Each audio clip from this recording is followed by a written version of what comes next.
Hello students, welcome to lecture 11 of the online course on Introduction to Microwave and Optical Metamaterials. Today's lecture will be on polarization of electromagnetic waves.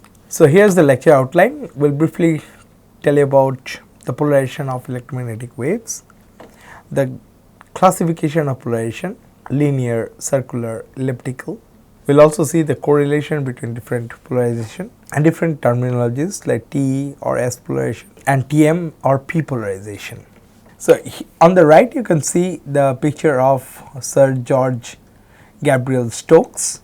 So he was an Irish mathematician and physicist who developed a description of light that encompasses intensity as well as the state of polarization, right? So he made a huge contribution to this fundamental property of electromagnetic waves. So when you talk about polarization of electromagnetic waves, polarization basically describes the orientation of the oscillating electric field in an electromagnetic wave. So electromagnetic waves like light and microwaves, these are transverse waves, meaning their oscillations are basically perpendicular to the direction of travel.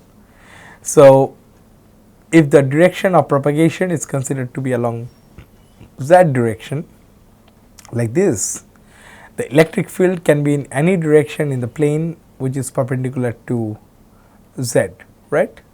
So here in this particular case the red curves are showing that the polarization is all along one particular plane. So we'll say that these are also called linear polarization, right? So the polarization of a wave is conventionally defined by the time variation of the tip of the electric field vector E at a fixed point in space, right? So the possible states of electric field polarization, if it is like this, that the wave is propagating like this and you have the field going like this, okay, you will see that the tip basically traverses along a particular line, okay. So what is happening to the magnetic field? It can be on the other plane, orthogonal plane, okay.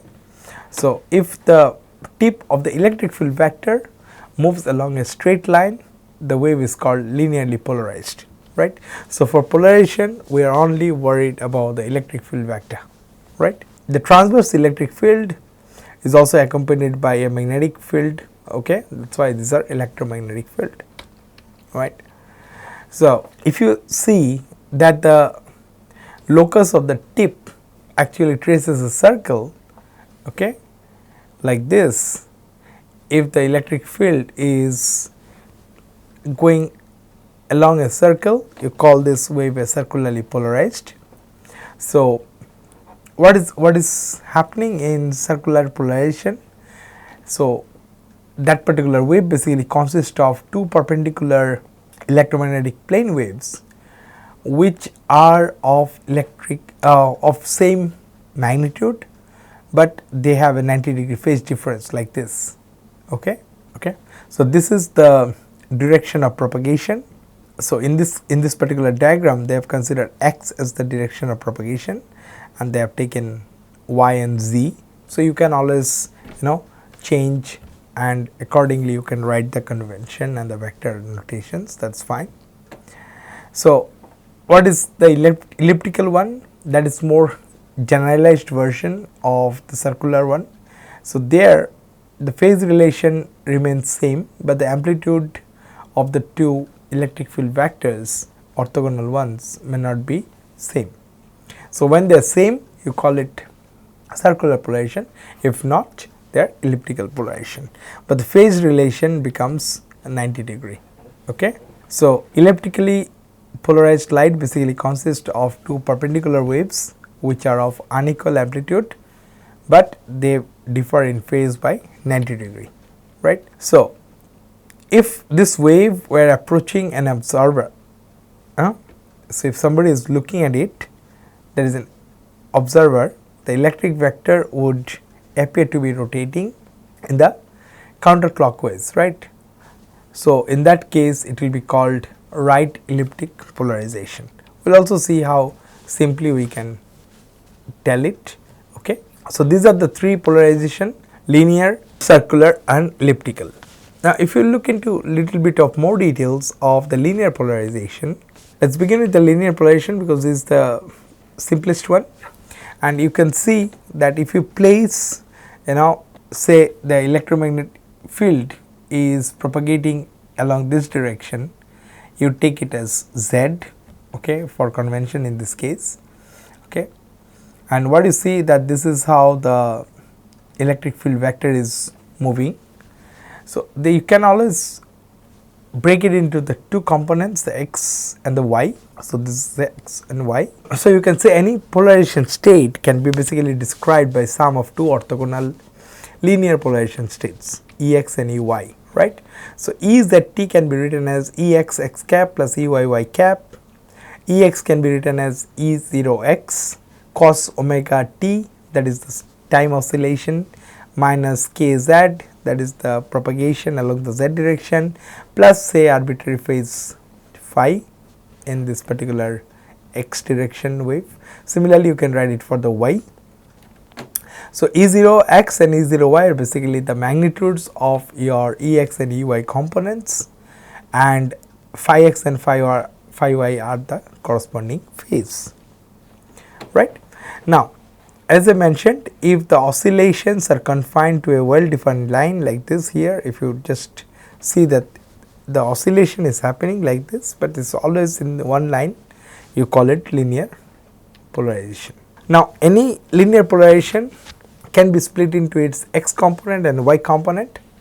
So, if you get the y component to be 0, that means then it is a 0 degree linear polarization, that means the electric field is completely along x direction.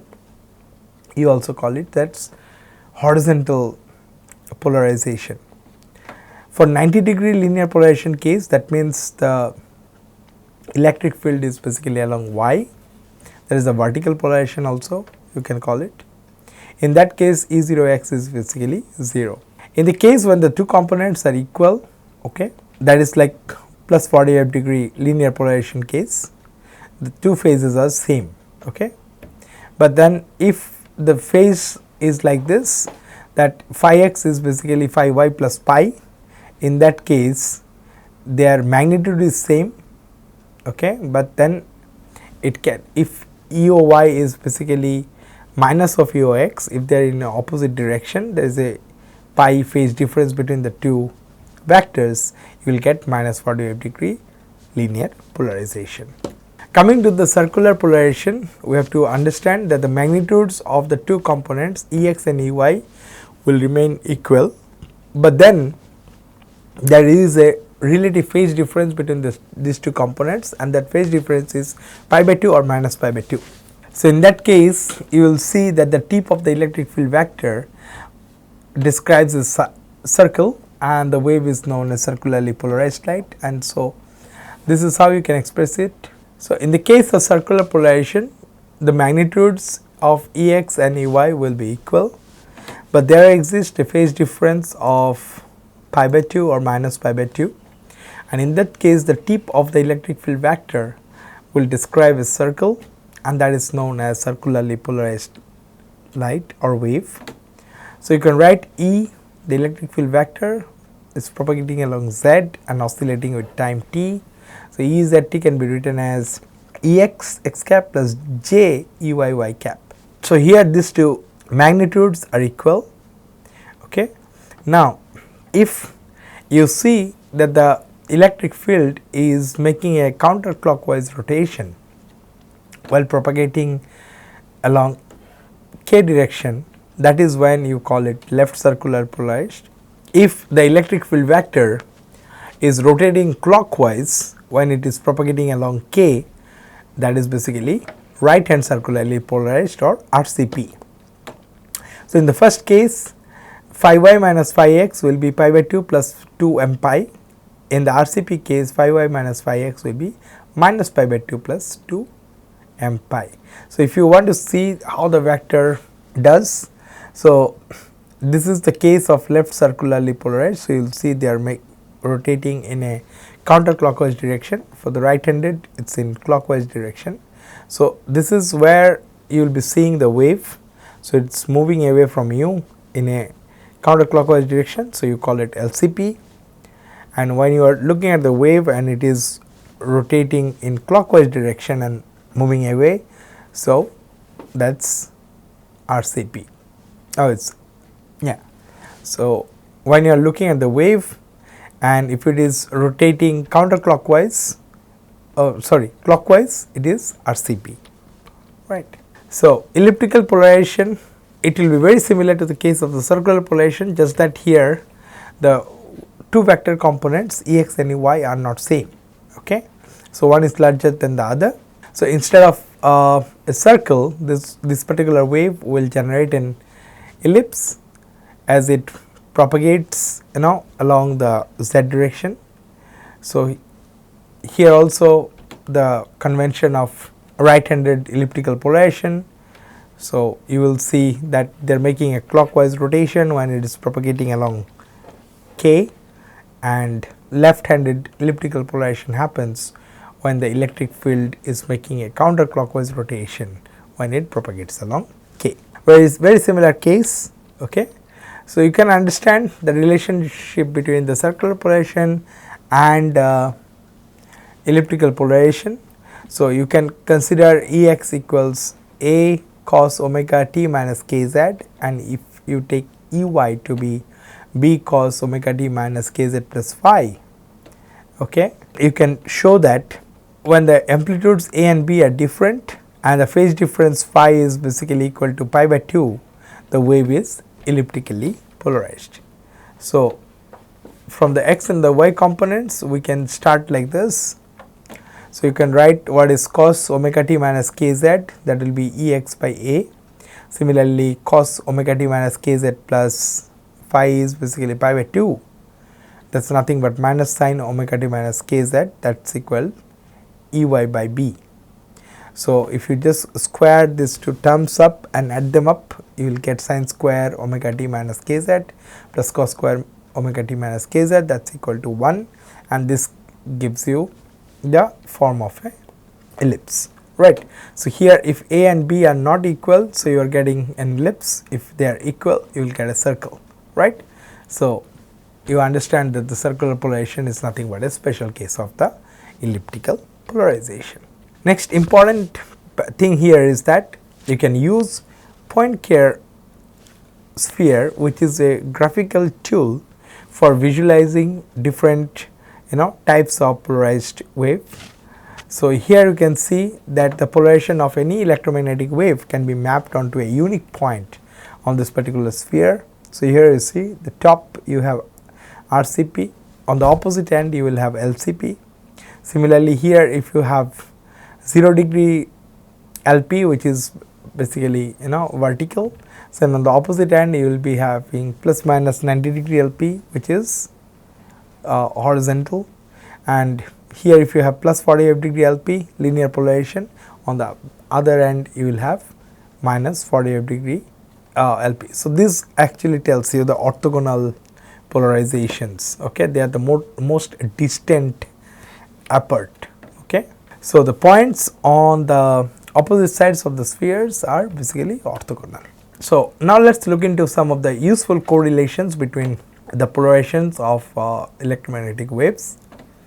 So the linear polarization along x and linear polarization along y, if they are simply added up, you will get linear polarization along 45 degree, right. So on the other hand, you can always say that any, for that matter, this is where the amplitude are same, okay. So for that matter, any linear polarization can be split into the x component and the y component, and depending on say the amplitude values, okay, that will give you the angle. Now if you take a linear polarization and then you have 90 degree shifted, or there is a phase associated with your y component, okay, you are basically getting circularly polarization, right, CP. So a circular polarization is nothing but sum of two linear polarized waves, but they are 90 degree out of phase.